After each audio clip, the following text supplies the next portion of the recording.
Congressman, hawak namin ang anak mo. Kung gusto mo pa siyang makita ng buhay, magpadala ka ng 1,000,000 ngayon din. Huwag ninyong saktan ang anak ko. Magwi-withdraw ako ng 2,000,000 ngayon din. Teka, 1,000,000 lang hinihingi ko. Para saan yung 1,000,000? Akin. Ha? Kickback ko yan, syempre.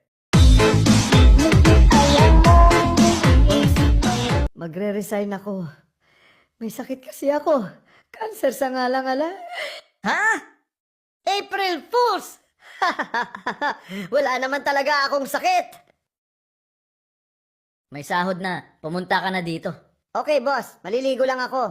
April Fools! Wala pang sahod at wala ka na ring trabaho. Kikilos, hold up to. Akin ang bag mo. Kuya, pwede bang wag na lang itong bag ko? Bigay kasi to ng mama ko bago siya namatay. O sige, yun na lang kwintas mo. Pwede bang wag din ito? Ito na lang ang natitirang alaala ko ng lola ko. Last week lang siya pumanaw. O sige, yun na lang sing-sing mo. Pwede bang wag din ito? Bigay ito ng best friend ko bago siya na-aksidente. Ano ba yan? Wala ka bang kahit ano dyan na walang halaga?